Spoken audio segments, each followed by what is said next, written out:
Break through a world where big data beats your worries. A world that gives you priority when innovations come. This is the GigaLife on Smart Signature. Simplified by the Philippines' fastest mobile data network. The choice is simple. Move up to Smart Signature and make your mark.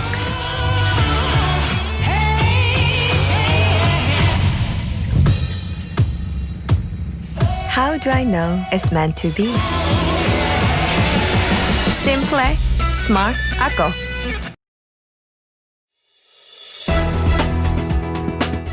Here's your weekly SunStar Baguio Newsbits. A look at this week's headlines. Covid-19 and car post 37% surge.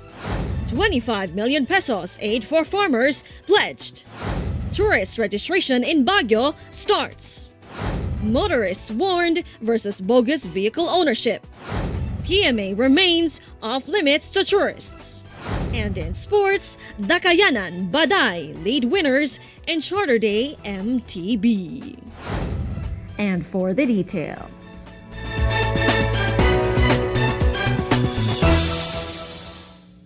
Since September 9, the Health Department recorded a 37.6% increase in coronavirus disease cases in the Cordillera region. This report from Jonathan Yanes. DOHCAR said as of September 23 this year, the region have recorded a total of 1,215 confirmed COVID-19 cases, having 332 additional cases from the 883 recorded in September 9. As of Wednesday, 913 persons recovered, while 16 patients died in the region because of the virus. From the 1.8 million population in the Cordillera, 87,416 individuals have been tested for COVID-19. DOHCAR attributes the additional 332 cases to the expanded testing capacity, particularly in Baguio City. Jonathan Llanes, SunStar Baguio. ACT-CIS Party List Representative and Benguet caretaker Eric Go Yap vows more financial assistance for Benguet farmers. This report from Loren Alimondo. The Solon pledged 25 million worth of financial aid for farmers in the province, which will be released this year, adding they are coordinating with the Department of Agriculture, local chief executives, and farmer organizations to determine the beneficiaries. The Solon added they are currently preparing for the budget briefing and plans to seek other agencies of assistance that can be given to the province. Earlier, Yap also committed for the construction of a 31-kilometer farm-to-market road for the province in 2021. Lauren Alamondo, SunStar Baguio. We'll be back after a short break. Here at Headcore, we create the space of novel and resilient light. Our story continues.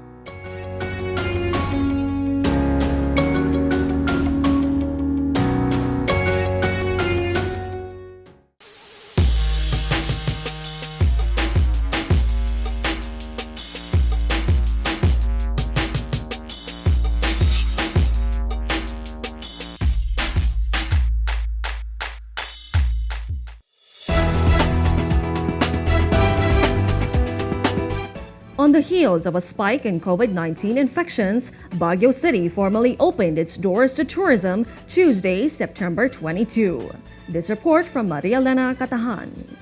The launch of the Region Reef Travel Corridor with stakeholders led by Tourism Secretary Berna Romulo Puyat signaled the opening of bookings for tourists wanting to visit the La Union, Baguio, Pangasinan, and Ilocos areas.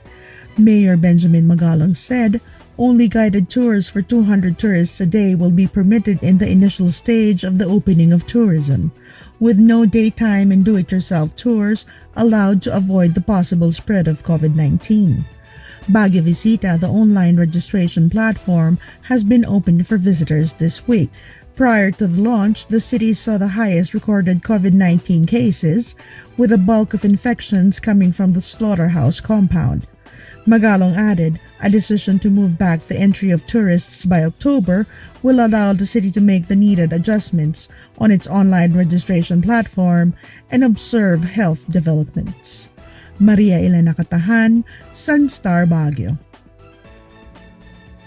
The public is being reminded of the proliferation of stolen vehicles sold.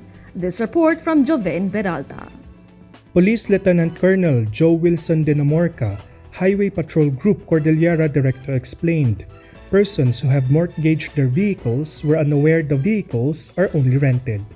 Data show 3 motor vehicles and 4 motorcycles were stolen from January to August this year, and 9 motor vehicles and 31 motorcycles reported stolen in 2019. HPG Cordillera reminds those renting out their vehicles to stay cautious to prevent them from being victimized by unscrupulous groups. Authorities were able to recover 12 motor vehicles and 7 motorcycles. Joven Peralta, SunStar Baguio. We'll be back after a short break.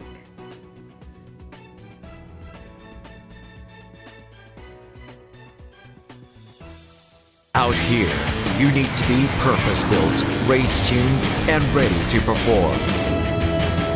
This is the first ever Ford Ranger Raptor. It's born ready for anything.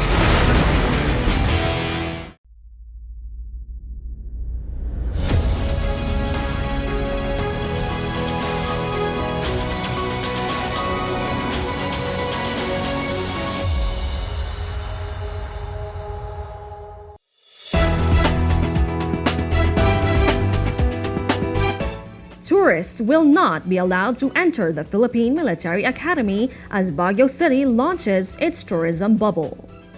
Brigadier General Romeo Bronner Jr., PMA Commandant of Cadets, asked Mayor Benjamin Magalong for the academy to be exempted from opening up to tourists, which have been approved by the country's contact tracing czar. Bronner said PMA remains to be COVID-19 free after imposing on February an institution-wide lockdown as a proactive measure against the virus.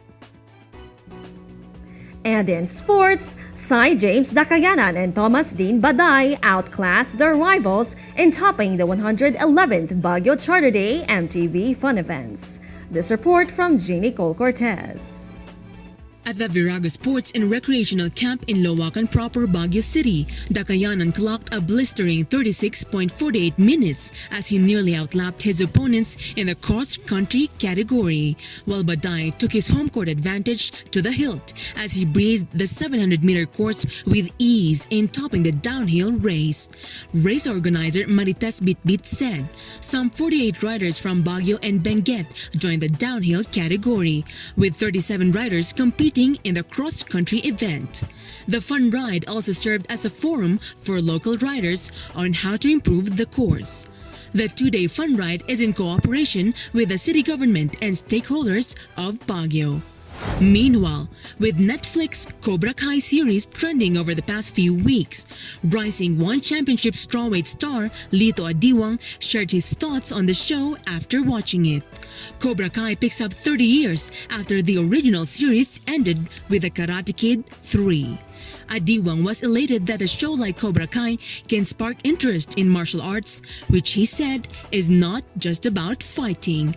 Adiwang identifies himself with Johnny, who made the choice to redeem himself, adding everyone has a good and bad side, but can always choose to use their talents for a better purpose.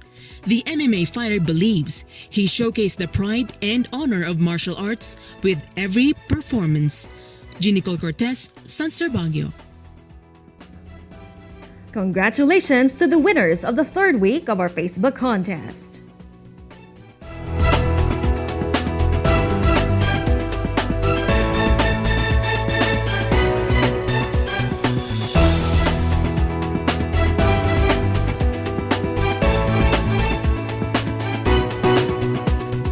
Join us again for the fourth and last week of our Facebook contest and get a chance to win exclusive SunStar Baguio merchandise, a SunStar Baguio mug, a SunStar Baguio face mask, and more.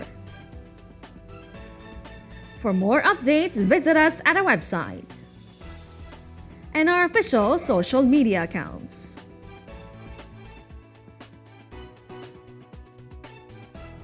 Working from home in Baguio City, this is Conway Copas, reminding you to grab a copy of SunStar Baguio, the only daily newspaper in Northern Luzon.